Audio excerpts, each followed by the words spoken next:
Keberadaan gelandangan wan pengemis hingga anak jalanan di Banjarmasin pada bulan Ramadan 1444 Hijriah meningkat pesat.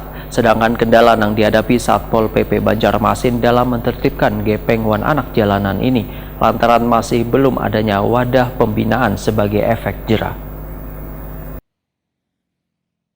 Keberadaan gelandangan wan pengemis hingga anak jalanan di Banjarmasin pada bulan Ramadan 1444 Hijriah meningkat pesat. Fenomena ini sudah biasa terjadi wayah bulan suci Ramadan karena mereka memanfaatkan momen bulan puasa untuk mencari nafkah dari belas kasihan orang lain. Kepala Satpol PP Banjarmasin Ahmad Mujayyin Wahitakwani Prima TV tengah hari Kamis 30 Maret 2023 memadahkan ada 3 titik rawan menumpuknya bubuhan gepeng wan anjal di Banjarmasin, yaitu di kawasan Jalan Gatot Subroto, Jalan Hasan Basri atau Kayu Tangi, wan Jalan Adiaksa. Satuannya pun sudah melakukan berbagai upaya untuk penanganan wan penertiban bubuhan gepeng wan anjal nang dinilai sangat meresahkan bagi pengendara nang melintas di jalan. Menurut Ahmad Mujayyin, antisipasi sudah dilakukan sebelum memasuki bulan Ramadan 1444 Hijriah, yaitu dengan giat patroli, himbauan wan pembinaan hingga mengajak warga untuk bisa membantu menyalurkan bantuan bagi bubuhan gepeng wan anjal nang lebih membutuhkan.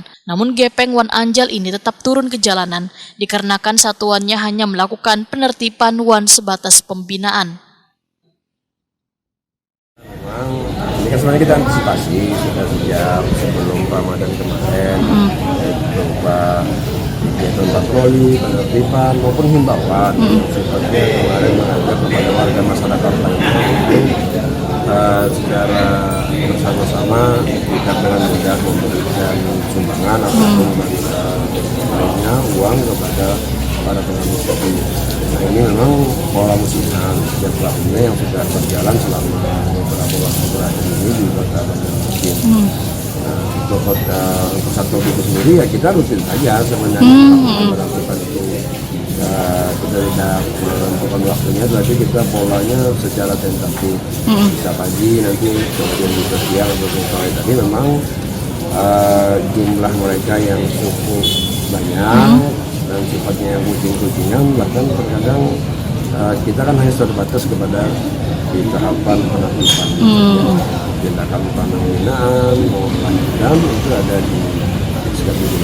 Tapi memang meningkat di bulan Ramadan ini Pak lah. Kalau dilihat dari giat beberapa kawasan memang cukup. Ahmad Mujayyin pun menambahkan kendala yang dihadapi satuannya dalam menertibkan gepeng wan anjal ini lantaran masih belum adanya wadah pembinaan sebagai efek jerah. Sedangkan keberadaan rumah singgah di kawasan Jalan Basiri, Banjarmasin Selatan lantaran keterbatasan tempat, maka selos ini hanya diperuntukkan bagi ODGJ.